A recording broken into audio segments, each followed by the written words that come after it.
Japan's earthquake intensity scale ends at level 7. There is no level 8, and today, parts of Kumamoto reached the highest level that Japan's seismic system can possibly record. Buildings collapsed, fires broke out, thousands of people fled their homes. Rescue crews rushed to search for survivors trapped beneath the rubble, but the number that should concern you the most isn't 7, it's 28. Because the last time this exact fault system produced a devastating earthquake in Kumamoto, an even stronger quake struck just 28 hours later. Now officials are warning that the next several days could be just as dangerous as today. So, was this the main earthquake? Or could it simply be the beginning of a much larger disaster? In today's video, we'll explain what happened, why this earthquake is different from most others, what scientists are watching right now, and why millions of people across Japan are being told not to let their guard down. Let's get started.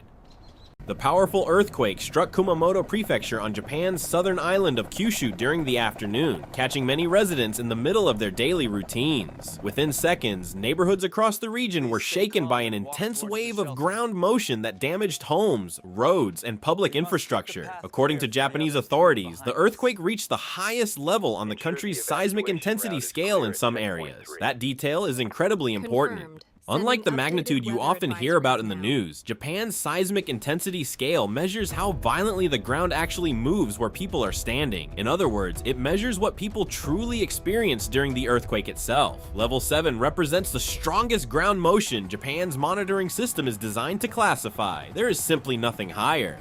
Only a handful of earthquakes in modern Japanese history have ever reached that level, making today's event especially significant. Residents described violent shaking that threw furniture across rooms, shattered windows, damaged roads, and caused buildings to partially collapse within seconds. Many said they barely had enough time to react before the strongest shaking began.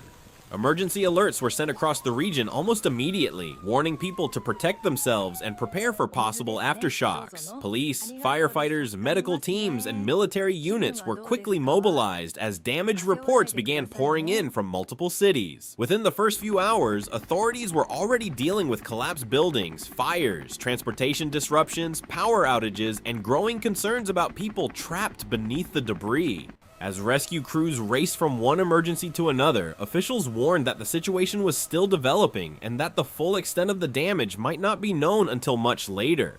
At first glance, a magnitude 7 earthquake may sound similar to many other powerful earthquakes that occur around the world every year, but this event is different for one critical reason: location. This earthquake occurred at a relatively shallow depth beneath a densely populated region of Kyushu. That means the enormous amount of seismic energy had very little distance to travel before reaching homes, schools, hospitals, bridges, highways, and critical infrastructure. As a result, the shaking people experienced on the surface was far more violent than the magnitude alone might suggest. In many major earthquakes, the epicenter is located far offshore, allowing part of the energy to dissipate before it reaches heavily populated cities. That wasn't the case here. The rupture occurred much closer to where millions of people live and work every day. Within moments, streets began cracking, buildings suffered structural damage, transportation networks were disrupted, and emergency services were flooded with calls for help. That's why reports of destruction started appearing almost immediately after the earthquake struck. According to seismologists, shallow inland earthquakes are often among the most destructive natural disasters because they release massive amounts of energy directly beneath populated areas. Even buildings designed to withstand earthquakes can experience severe stress when the shaking is this intense. And while Japan has some of the strictest building codes in the world, no engineering system can completely eliminate the power of nature. That's an important reminder that it's not always the largest earthquake that causes the greatest destruction. Sometimes, the most devastating event is simply the one that happens in the worst possible place, at the worst possible depth, and directly beneath the communities that have the least amount of time to react.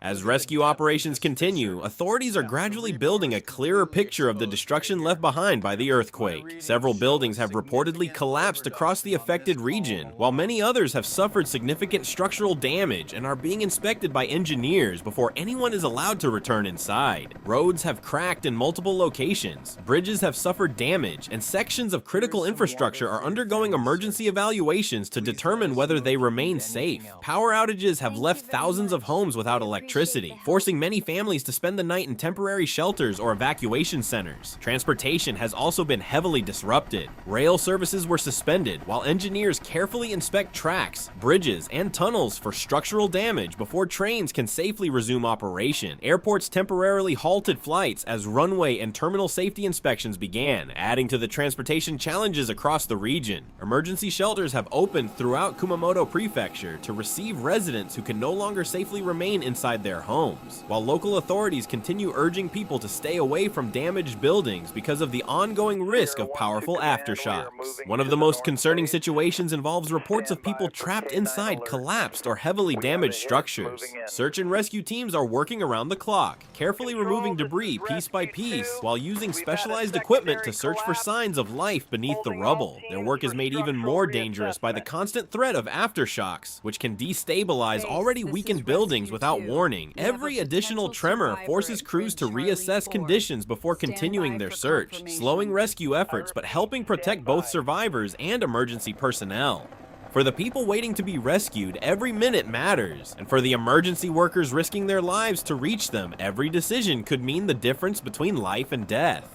But perhaps the most unsettling part of this entire story isn't what has already happened, it's what could happen next. Right now, seismologists across Japan are paying extremely close attention to this fault system because it has a history that no one has forgotten. In April 2016, Kumamoto was struck by a powerful earthquake that many people believed was the main event. The initial shaking caused widespread damage. Rescue operations quickly got underway, and thousands of residents evacuated their homes. As the hours passed, many people began believing that the worst was already over. Some residents cautiously returned to damaged buildings to collect belongings. Emergency crews expanded their rescue efforts, and life slowly appeared to be stabilizing. But that sense of relief didn't last. Just 28 hours later, an even stronger earthquake struck the very same fault system. The second quake caused additional buildings to collapse, trapped more people beneath weakened structures, triggered new landslides, and dramatically increased the overall destruction across the region. Many buildings that had survived the first earthquake simply couldn't withstand the second. That tragic sequence fundamentally changed how Japanese authorities respond to major inland earthquakes. Today, officials no longer assume that the first large earthquake is necessarily the largest one. Instead, residents are being urged to stay away from damaged buildings, remain in evacuation shelters whenever possible, and prepare for the possibility of additional strong shaking over the coming days. It's important to understand that no one can predict with certainty whether another major earthquake will occur. Earthquakes remain impossible to forecast with precise timing. However, history has shown that this particular fault system is capable of producing multiple powerful earthquakes within a very short period of time. That's why scientists are carefully monitoring every aftershock, every new seismic reading, and every change in activity beneath the region. And that's exactly why the next 7 days may prove to be just as important and potentially just as dangerous as the earthquake the world witnessed today.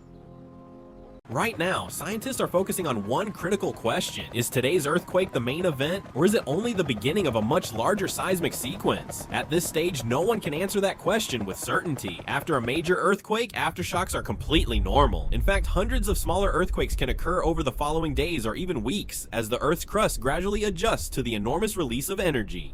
Most of these aftershocks become weaker over time and eventually fade away. That's the pattern seismologists expect to see in a typical earthquake sequence. But history has shown that nature doesn't always follow the most likely scenario. Sometimes what appears to be the main earthquake is later reclassified as a foreshock after an even larger earthquake occurs. That may sound surprising, but it's exactly what happened in Kumamoto back in 2016. The first earthquake was initially believed to be the main event. Then, less than 28 hours later, a stronger earthquake struck the same fault system, forcing scientists to completely rewrite the sequence of events. Because of that experience, Japanese authorities no longer assume that the worst is already over simply because the strongest shaking has stopped. Instead, they are urging residents to remain cautious for at least the next 7 days, avoid entering damaged buildings, and stay prepared in case another powerful earthquake occurs. Meanwhile, seismologists are analyzing every aftershock in real time. They're not only measuring how strong each earthquake is, but also exactly where it occurs beneath the surface. If aftershocks remain concentrated around the original rupture,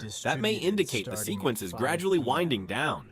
However, if seismic activity begins migrating along neighboring sections of the fault, scientists may become increasingly concerned that additional stress is being transferred through the system. None of this means another major earthquake is inevitable. Earthquakes cannot be predicted with precise timing. But by carefully monitoring these patterns, experts can better understand how this seismic sequence is evolving and provide the public with the best possible guidance as new information becomes available. For now, the message from authorities remains clear. Stay alert, stay prepared, because the story of this earthquake may not be over yet.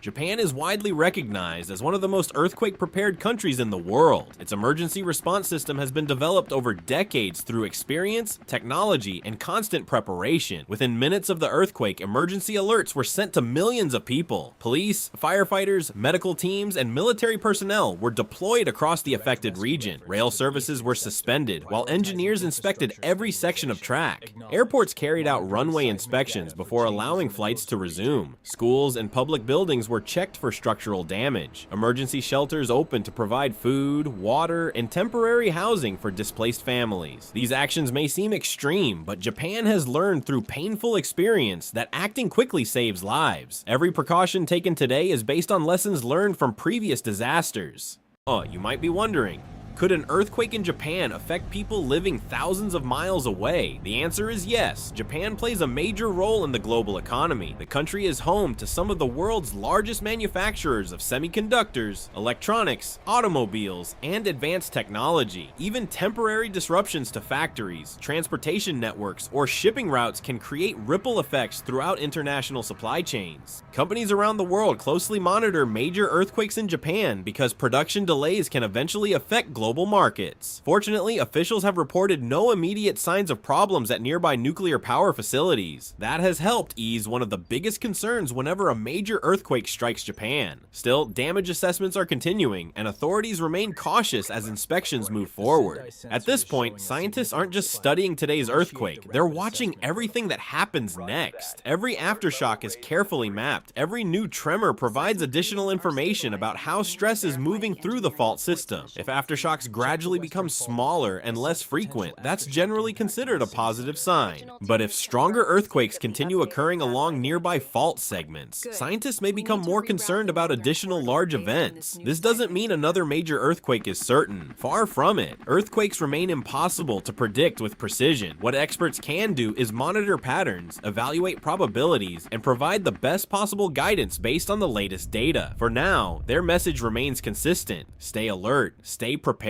and don't assume today's earthquake was necessarily the final chapter. At this moment, rescue teams continue searching through damaged buildings while thousands of families wait to learn when it will be safe to return home. The full extent of the destruction may not be known for several more days, but one thing is already clear: this earthquake has once again demonstrated both the incredible power of nature and the importance of preparation. The coming week will be critical. Scientists will continue tracking every aftershock. Engineers will inspect damaged buildings and infrastructure. Emergency crews will remain on the ground helping affected communities recover. Hopefully, today's earthquake will prove to be the largest event in this sequence. But until that becomes clear, authorities are urging everyone in the affected region to remain cautious. Now I'd like to hear your thoughts. Do you think Japan's earthquake preparedness is the best in the world? Let me know your opinion in the comments below. If you found this video informative, don't forget to like the video and subscribe to the channel for more updates on major world events, natural disasters, and global news. And before you leave, click on the next video that's on your screen right now. Thanks for watching, and I'll see you in the next video.